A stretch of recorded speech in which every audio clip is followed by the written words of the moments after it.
Lo que quiero es animar a los hondureños a que miren lo que está pasando en esta región, que aprendan de lo que ha pasado en países como Venezuela, en países como Bolivia, en países como Perú, en lo que está pasando en Nicaragua. El socialismo, el comunismo del siglo XXI es una garra que una vez que agarra el poder no se va, corrompe todas las instituciones y hunde a las naciones en la pobreza y en la miseria. Honduras tiene una oportunidad de celebrar esa fiesta máxima de la democracia que son las elecciones y votar por la prosperidad y no por el comunismo.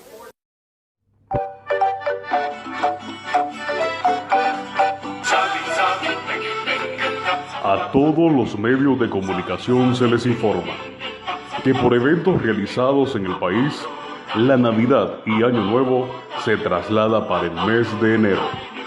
Favor no comprar estrenos. Tomar nota.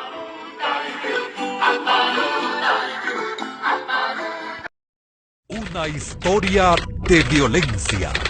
En noviembre 26 de 2017, el pueblo hondureño mostró su vocación democrática, asistiendo de forma masiva, ordenada y pacífica a las urnas, para elegir las autoridades de gobierno para el período 2018-2022. Pero pocos días después, esa misma ciudadanía estaba bajo amenaza, atemorizada y violentada en sus derechos humanos por una turba asusada por unos pocos políticos con oscuros intereses, dispuestos a incendiar y destruir Honduras para llegar al poder.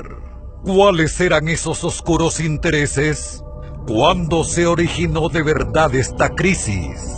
El factor común de la crisis en Honduras. En el siglo XXI, Honduras ha atravesado dos grandes crisis, una en 2009 y otra recién ahora, a finales de 2017. Ambas han tenido como factor común el mismo personaje, el cabecilla del socialismo del siglo XXI en Honduras, José Manuel Zelaya Rosales. Manuel Zelaya, alias Mel, es un burgués del interior de Honduras, heredero de una rica familia dedicada a la explotación forestal. Su padre fue cómplice del asesinato de sacerdotes, campesinos y estudiantes en la masacre de los Horcones, acaecido en la década de los 70 en el departamento de Olancho, en la región oriental de Honduras.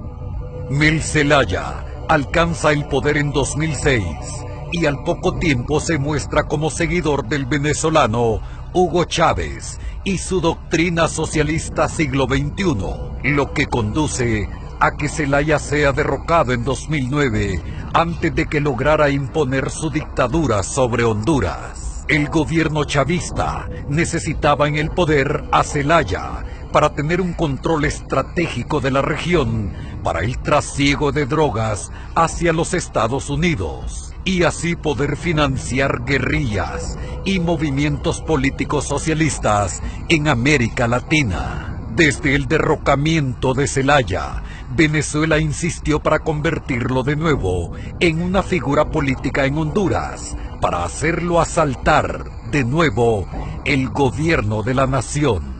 Amparado por el Tratado de Cartagena, Zelaya regresa a Honduras, funda su partido político y se presenta a las elecciones de 2013, poniendo como candidata a su esposa, Xiomara Castro, pero es vencido en las elecciones de ese año. La fabricación de la crisis de 2017.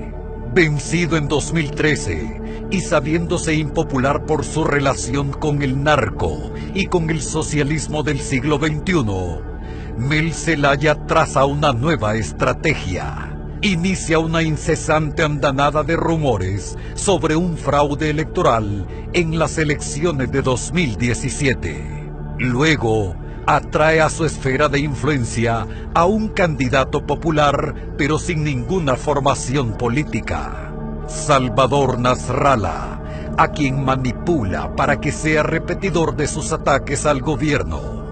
Mel, quien ya en elecciones pasadas, y según sus propias palabras, había orquestado el fraude electoral, manipula a un miembro del Tribunal Supremo Electoral, quien publica los resultados de los departamentos en donde lleva ventaja la alianza Nasrallah-Mel, fabricando una falsa tendencia con la que pretenden declarar ganador a Nasrallah de forma anticipada.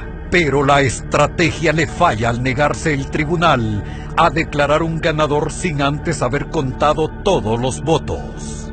Conforme ingresan las actas de los departamentos del interior del país, surge la ventaja del candidato nacionalista Juan Orlando Hernández, quien supera por estrecho margen a Nasrallah. Es entonces cuando Mel pone en ejecución el plan B de su estrategia. Si no daban una declaración preliminar de Nasrallah como ganador, recurriría a la denuncia de fraude para levantar a la población civil y a la comunidad internacional en contra de los resultados de las elecciones, que por cierto han sido las más observadas y transparentes en la historia de Honduras. Las pandillas, el narco y Venezuela contra los hondureños. Pero Mel sabía que debía contar con un brazo armado y dispuesto a incendiar el país para agitar a la población. Para ello, desde muchos años antes, ya había hecho alianzas con poderosos cárteles del narcotráfico, pandillas delincuenciales, sicarios y los organismos de inteligencia venezolana. Con el dinero enviado por el presidente de Venezuela, Nicolás Maduro, Mel Zelaya equipó, abasteció de armamento y fondos para pagar agitadores a sus aliados del crimen organizado. Días antes de las elecciones, estas estructuras criminales de Mel Zelaya persiguieron y asesinaron activistas políticos afines al Partido Nacional. Y durante los comicios amenazaron de muerte a los simpatizantes que salieran a votar y a los transportistas que prestaran sus unidades para transportarlos. Estos mismos líderes de pandillas y el narco organizaron turbas para hacer saqueos, obstrucción de carreteras y daños a la propiedad, tanto privada como pública, en todo el país. Incluso se involucran en el asesinato de agentes del orden público y del ejército. Toda esta vorágine de violencia fue diseñada por un solo personaje: Mel Zelaya. Caos, dolor, miedo y muerte fueron los resultados de las revueltas a las que Mel Zelaya llamaba de manera falsa manifestaciones pacíficas, que causaron pérdidas invaluables en vidas y bienes a la población civil y millones de dólares a pequeños y medianos comerciantes, así como a la industria y a la gran empresa, todo sumado a la zozobra por el hambre y la escasez. ¿Por qué tanta hazaña de Mel Zelaya contra su propio pueblo? Porque sus patrones le piden cuentas y resultados por todos los millones invertidos para dominar Honduras. Pero hasta el momento, con la ratificación mundial del triunfo honesto de Juan Orlando Hernández, las puertas para poner su garra sobre Honduras se le han cerrado de nuevo a Mel Zelaya, a un costo muy grande para este país.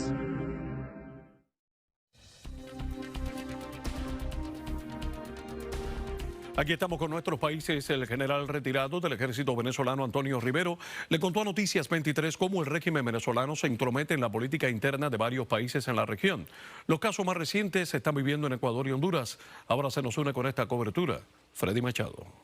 Realizar un trabajo de formación de cuadros ya. Para el general disidente y en el exilio detrás de los disturbios en Honduras después de las elecciones generales de ese país está la mano del régimen de Caracas, y esa práctica no es nueva. Yo estando en casa militar en el año 2001-2002, se presentaron algunas opiniones en Centroamérica, El Salvador, el caso también de Honduras, precisamente con Zelaya. Y todo esto fue articulado también con la Dirección de Inteligencia Militar, pero con oficiales de la Casa Militar. El general Rivero fue jefe de comunicaciones de la Casa Militar del mandatario Hugo Chávez. Las maniobras para extender el socialismo del siglo XXI al resto de los países, según él, ha sido una política constante. En esa línea se han involucrado las sedes diplomáticas de Venezuela en los países de la región con la logística y la táctica, también los agregados militares que organizan los grupos y el financiamiento de toda esta estructura. Fuerzas de choque para activar, para incentivar, para estimular las acciones propiamente de subversión y de inestabilidad a generar todo eso que podemos ver desde el punto de vista de Honduras y que se han sucedido en otros lugares. A pesar de la crisis económica por la que atraviesa Venezuela, los pocos recursos de los que disponen se estarían desviando para tareas de este tipo fuera del territorio nacional. Freddy Machado, Noticias 23. Univisión.